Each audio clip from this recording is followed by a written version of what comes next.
You startled me. You really mustn't creep up on people like that. Well, I might ask you the same thing. You're trampling about in a delicately balanced and highly sensitive experimental area. My experiments are of a complex nature and would take a scientist to explain. Oh wait, I'm a scientist. How marvelous. My foray into reducing the girth of these insectoid creatures is of utmost importance. I intend to generationally reduce their immense stature by way of a pre-birth induced mutagen. Isn't that clever? Yes, it's fairly obvious you have no clue what I'm dealing with here. Let me explain to you as I would to a child. The ants start out very, very big.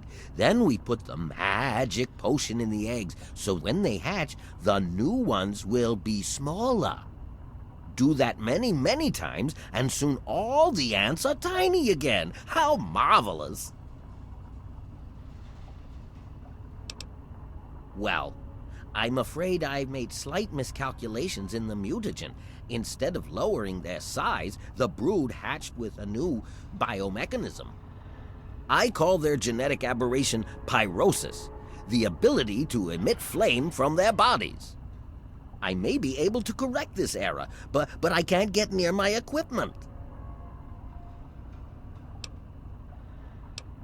A small price to pay for the advancement of science. A few die, and later, after the mutagen is improved, many more will live. That's the way it's done. The only way to correct this mistake is to modify the mutagen. I must get to my terminal. My portable terminal is set up in the hatchery chamber near the Ant Queen. If I can reach it, I can continue to work on improving the mutagen. If she were harmed in any way, months of data would be lost. Your objective would be to eliminate what I call her quintet of nest guardians. Filthy little abominations.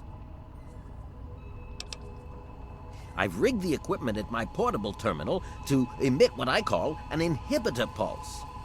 Once I send this pulse, all of the remaining ants will lose their empathic link with the queen and frenzy, destroying each other in the process. So, that's all there is to it. What do you say? Yes, I suppose you're right. Science must learn to acquiesce to your standards in order to advance itself.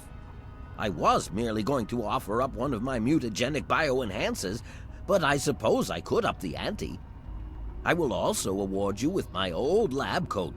It served me well over the years, and you may find it useful for your own experiments.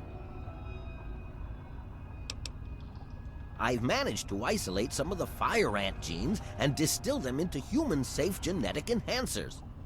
I can inject you with one of these formulas and you'll find yourself with either enhanced strength or enhanced perception. Not only that, but you'll be somewhat more resistant to fire. How marvelous! You will? How marvelous! Be careful, my friend. The nest guardians can be quite tenacious. Well, the mutagen has enhanced their fortitude and provided them with what I call pyrosis, the ability to emit flame biologically. They're quite radiation-free, however. Well, as radiation-free as any other mutated creature in the wasteland. Playing with genetic codes isn't simple. Do you realize one tiny tweak at any point in the last million years could have completely changed us? Going from attempting to change their size to generating their pyrosis ability is no surprise at all.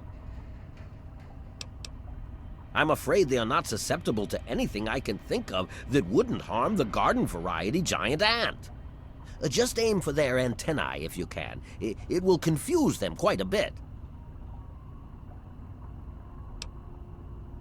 The stimulation of the subject's evolutionary trigger by the mutagen caused a biodefensive reaction metamorphosing the ant's venom glands.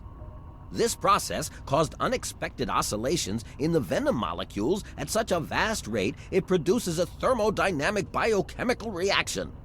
As the subject ejects the volatile solution, it becomes conflagrant due to new structures in its maw. I call its calefaction array. Amazing, isn't it? Yes?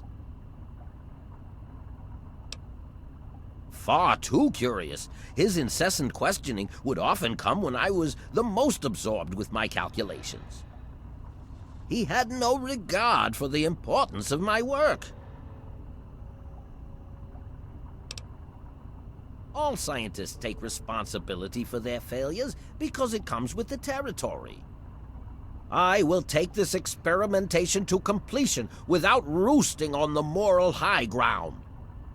If I allow emotions to enter the mix, all this time and energy spent will have been for nothing.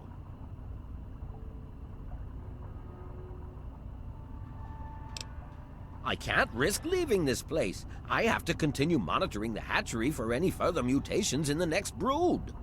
I have no time for children and their petty games. What do they know about the importance of my work?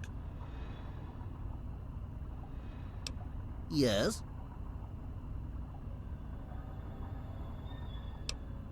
Be ever vigilant. Those from the genus Solenopsis are not to be trifled with.